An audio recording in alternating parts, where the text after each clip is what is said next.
Okay, good. Wrap that up.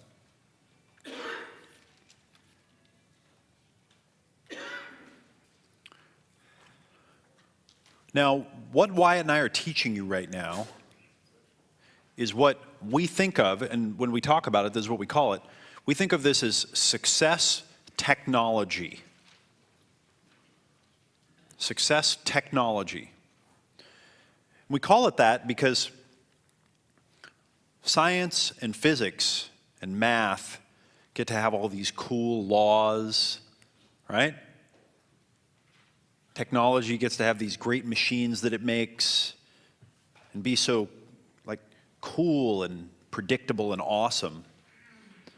But the weird thing about science and physics and math and technology is that it doesn't make anybody happier. Okay, you can't take the equations and go use them inside your head and then feel better. We don't become more fulfilled because we learned some physics equations. They do cool stuff out in the world, no question, but we don't have the equivalent. We haven't done the exploration as a species on the inside. Now, some cultures have done a lot of work in this area and a lot of exploration, but we tend to marginalize them a little bit and call them wacko. But Wyatt and I call this success technology because we're taking and integrating things from kind of the self-help and personal development world, from psychology, and also from systems thinking and kind of the cutting-edge sciences. We're trying to integrate it together because our real intention, what we're really trying to figure out, is how do we become successful? How do we make ourselves and each other really, really successful so we can feel good? So we can have what we want in life. So that's why we think of it as success technology. And we're getting closer and closer all the time. Now here's another little visual for you. And what you'll see, what you'll notice is the 5 elements from our emergent property map. And we've got our emergent property over here. And we've got this magnet. And this is something that Wyatt has taught me. This is one of my favorite ideas. You have to do a little creative thinking to make this one work in your mind. But this is as close to one of those woo-woo ideas that works so profoundly and magically that I've ever seen. And I love to use it in my mind. This is how I see it working in my mind. Wyatt talked about teleological causation. In other words, how can an effect create a cause for it, so to speak? The thing that we humans can do, that nothing else can do that I know of, is we can make a picture in our mind of something that doesn't exist, and then we can figure out how to use whatever's around to go make it real. It's as if the emergent, the vision, it's as if that comes back to now and finds its own components. It's as if it comes back and finds its own conditions and draws them forward and draws them together and fits them together to make an emergent. A vision of a world that is different from now, it's going to take an emergent to actually make it real. And you can't cause that. I mean, sure, you could say, well, you know, I'd like to have a McDonald's cheeseburger 10 years hence in my hand, okay? But that's not what I'm talking about. What I'm talking about here is success. And we have a pretty strict definition of success, which is one of those things that's a really meaningful thing in life on the physical, emotional, or logical level, internally or externally. Okay, something like health and vibrancy and energy. Something like a successful relationship with another human being or group of human beings. Wealth or financial independence. That kind of level of success. It's weird that we can imagine those things in the future, and then have everything now go to create it as an emergent property. That is awesome that we can do that. This right here, this whole thing, I get the chills when I think about this stuff because this is as close to magic, voodoo, weirdness as it gets that I know of. And we can do this. So one of the shifts that Wyatt and I have been working on with you for the last several sessions is trying to let go of the old model of the way we thought things used to be, let go of this whole simple linear cause-effect model, become aware that there are all these things pulling us in all these different directions. It's a hopeless battle to try to win with force and exertion and pushing harder. And that the autopilot, the plane, the cow paths in Boston that have now been paved over and are roads that we walk on every day, we can't win that game. That game is a game we can't win. But there is a path, and it's the one that essentially works for all the people that create really big success. If you listen to them, this is what they're describing underneath it. It's take your willpower, take your control in life, invest it in conditions over time that create an emergent. You actually don't even need to have this to create success in life. You don't even need to have this if you just keep investing your willpower in all of the conditions. They'll hook up and they kind of create it, but it really, really, really, really, really helps to have this. It really helps. It's a multiplier effect. So we'll get better at using these tools over time. Can we hand out that next exercise, guys? Okay, so we're about to move from what we're calling the second dimension into the third dimension with our exercises. And what we're going to do now is kind of the second and a half dimension. Okay, this is a stair step that we're going to use to kind of pull ourselves up, and it's going to bridge into the next world. We're going to practice something right now that I call inevitability thinking. Okay, inevitability thinking. After studying kind of the goal setting literature and the kind of success literature, I noticed that everything says is you got to have goals. You got to set goals. Goals, goals, goals. Seems to be a pretty consistent pattern. Bob Beal wrote a book several years ago called Stop Setting Goals If You'd Rather Solve Problems. And he introduced the idea in that book that most people don't like setting goals. That only about 20% of people naturally like setting goals. Most people are turned off by it. But 80% of people like solving problems. They're motivated more by solving problems. So he says, stop setting goals if you'd rather solve problems. Create a list of problems to solve to get your outcome. And that's a better way. It's more motivating. So it's a great insight, except that when you're problem-oriented and you're away-from-oriented, my experience is that does not tend to lead to a lot of success. You got it? You can't get to Los Angeles if you're driving from New York by avoiding Chicago. You know, it's just not the way it works. So I kept looking at that, and I've set goals and solved problems and goofed around with it. And then I got this meta idea of setting up conditions so that what I wanted to have happen happened. And running a business helped me see this a lot, because you have to learn how to get things done indirectly. You have to. No choice, or else you can't grow beyond a certain level. So then I started asking myself the question, what condition would I have to put in place so that what I want to have happen happens anyway, happens automatically? And so inevitability thinking is about asking yourself, what do you want to have happen? And then asking, what do I have to do to make it inevitable? And that forces you to pull out a level. It forces you to go meta. And it forces you to think in conditions.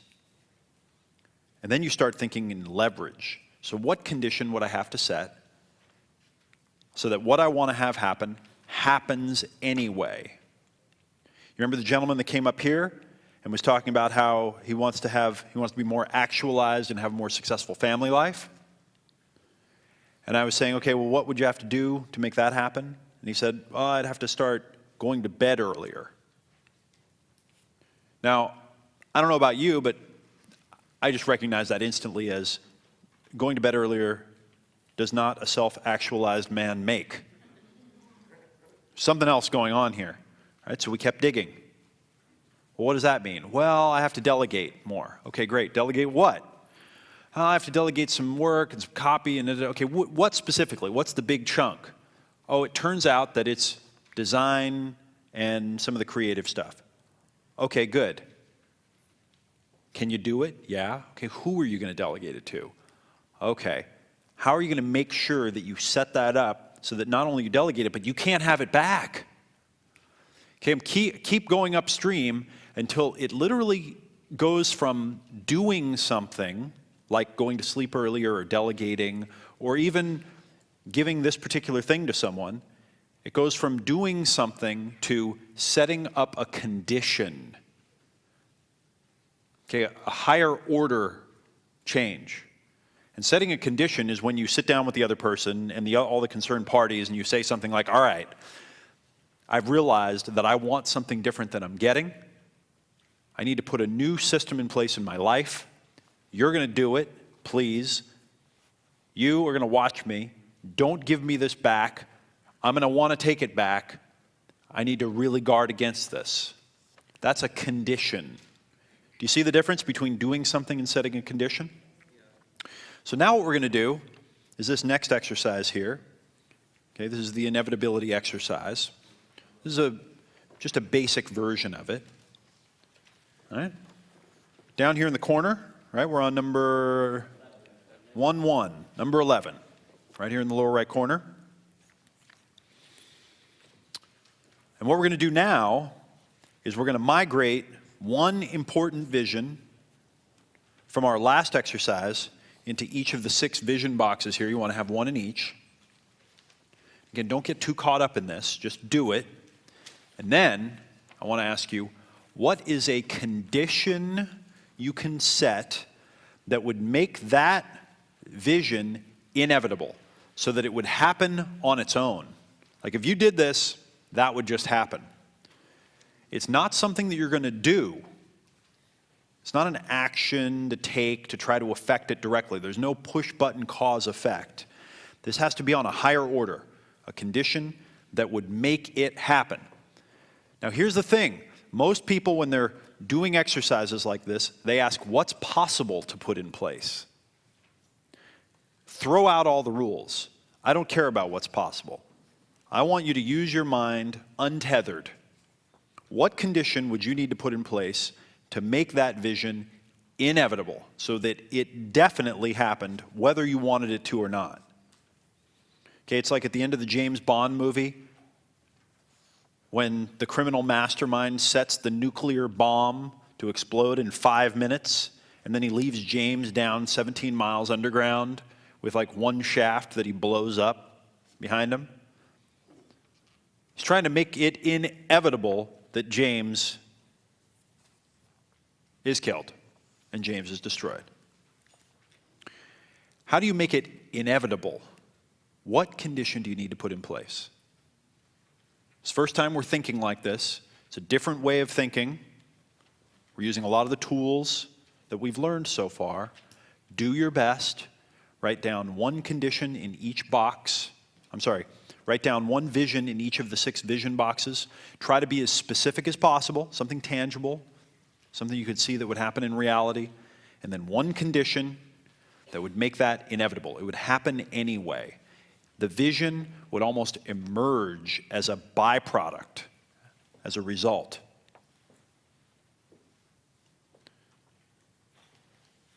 right, look over your exercise. Which one of the 6 is the one that has the big aha in it for your life, the one that would be the high leverage one? Because these, of course, impact and affect each other. In these loops, these will all become a system eventually. Which is the big one, though? Which is the high leverage one that affects your life and the others the most? Put a little asterisk next to it or a little check box in the box. Which one's the high leverage for you?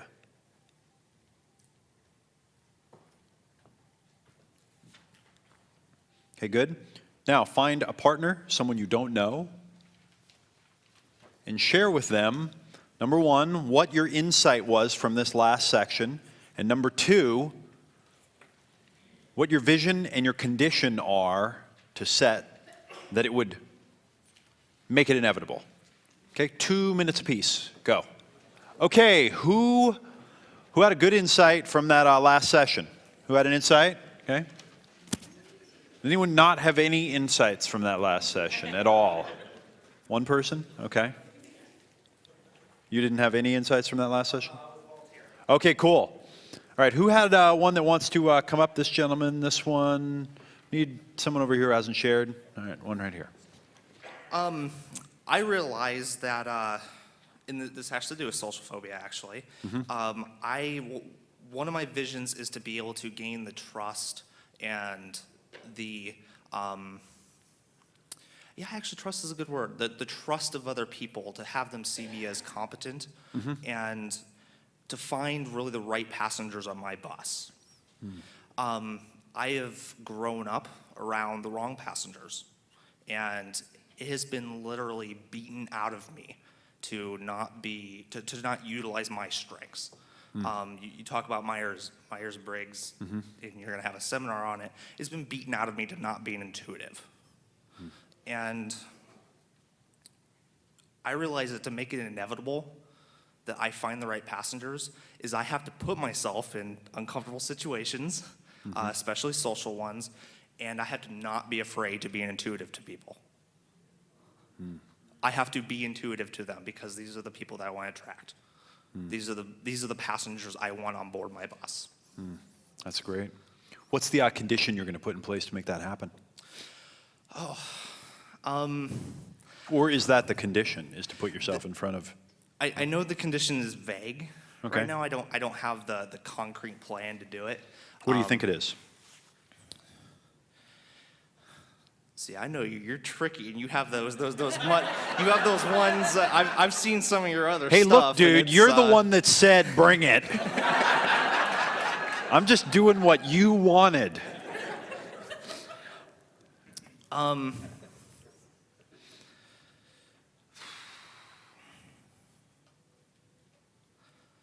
don't know. I don't know. I think I have to make a concrete plan to do it. And I know the What, framework. like instead of a styrofoam plan or concrete? How about wood? Is that good? I don't know. A wooden plan? With that. Would you?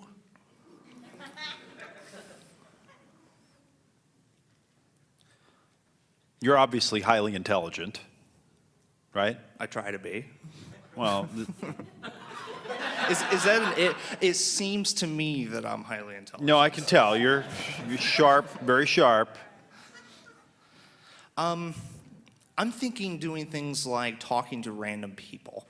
That makes me very uncomfortable. Like just people in line. Okay, that's a good one. Or bookstores. But that's doing something. What would be a condition you'd put in place so that that happened whether you wanted it to or not?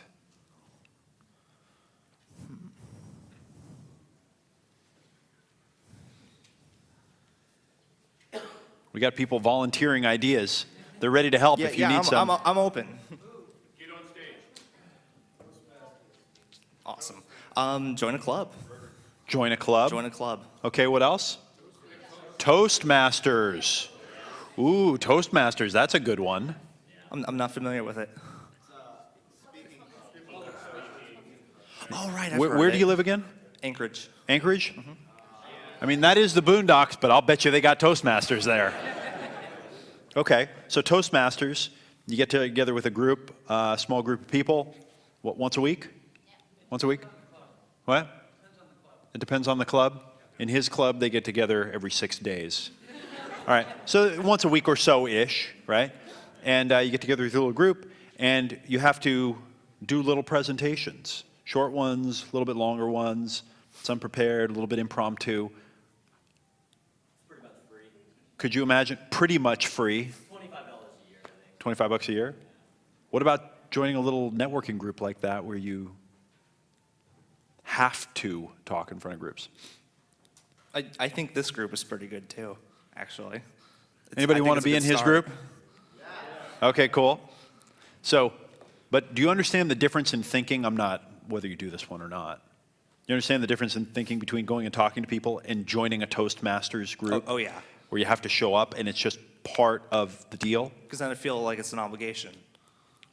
Well, yeah, it's just... if I don't, then it's... Yeah. All the forces are with it. Anyone here overcome a social phobia or get better with people by going to a Toastmasters type group? Raise your hand. Wow, look at all those folks right here. So you might want to talk to one of them. Will you guys go grab him and tell him about it, just in case he wants to choose it? Okay, good. So whether or not you choose to do it, great. But do you understand the difference between going and talking to people and joining Toastmasters? Right? Condition versus decision. Good job. Nice work.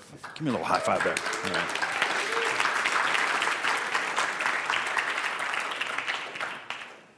Hi. You know, it's weird. I didn't tell him, but I have a phobia of talking to people that have a social phobia. And the whole time I was here, I was like freaking out. And so I'm glad that he was cool about it all. He said to bring it. No? All right. Hi, my name's Ariel, and I live in Encinitas, California. Okay, so what came to me was that I can handle success because it's not going to happen unless I've already built a structure or a system that can channel it and that is equipped to channel it. So I need to start building. That's a pretty good one. What condition could you put in place that would make the outcome you want to have happen whether you want it to or not?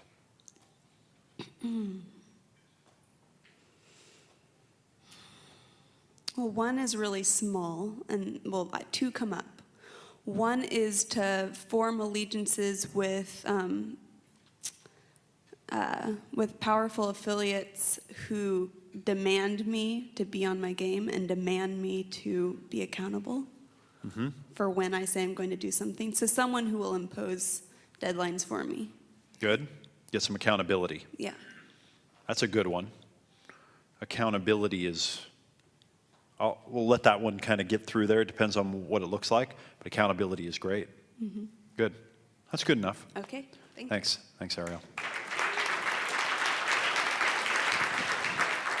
So a little bit ahead of the curve, just because I've heard of speed implementation a couple times before at your other seminars and on DVD, but for whatever reason I dropped the ball on it. But I set up some conditions with speed of implementation. So right now I'm not dating the girl of my dreams, but I want to be. So Was that her? Was that? Was that her that I was talking to on the phone? Oh no, she's just a girl. She's just a female friend. Oh. Yeah, I haven't found actually the girl of my dreams yet. Can I talk to her again? Becky, I'll call her. Like right now? Is that a pattern interrupt? Okay.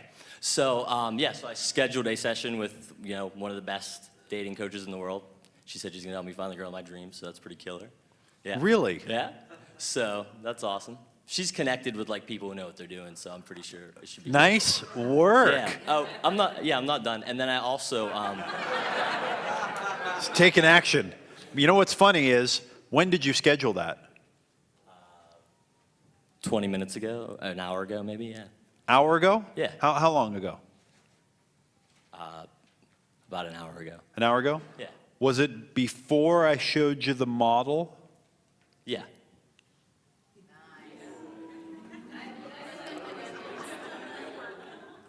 Woodsmall, are you hearing this? So that, I'm doing my math, that sounds like it was about 100 milliseconds before we showed the model. And then, well, there's two more things. Okay, go ahead. We'll land a plane, make it quick. I have a real estate business, but I want to transition to online businesses because I have some areas that I can really add value to people. So I've been making some bullshit excuses why I haven't done it. Yep. And so basically, I decided by the end of the seminar, I'm going to get my first site either up or the conditions set so that it will be inevitable that it's set up by then. And I found a guy, Robert. He's going to make sure, hold me accountable to that. So awesome. Just wanted to... Nice work. Yes, awesome. Yeah, the other thing is pretty killer is that there is a... I don't know, pretty killer. Let's hear it. Are you mad about earlier? No, I'm just teasing. No. As Dr. Woodsmall would say, revenge is a dish best served cold. Nice. All right, I'm gonna land the plane. This is the best part though. This is my understanding of what you've been teaching so far. Like, I think there's a war going on, you know, for our mind, right? Like you were talking about the corporations, and it's like, you can eat at McDonald's, or you're gonna, you know, listen to Andrea, right, and listen to and eat the foods that, you know, your friend Andrea, and eat the foods that she would tell you to eat. You know, you're gonna believe CNN or Fox News, or I know 16, 18-year-old kids are watching like the movie Zeitgeist, you know? So it's like, what are you gonna believe, you know? And so there's a war going on for our mind, and what's cool about this seminar is we are going to be able to take in the information. We can take in all of it, it's fine, and then decide, you know, what we believe, and then, you know, then we can affect ourselves, turn the magnets around, and then at that point, you know, we can create the vision for the life that we want for ourselves, for the world, and then we can teach others how they can do the same thing. So that's pretty killer. Excellent, excellent. Great insights, thank you. Nice work.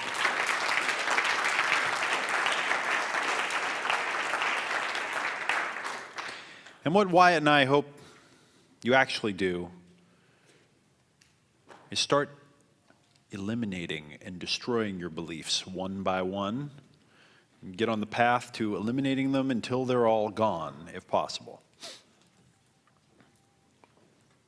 But we'll talk about that later in the program.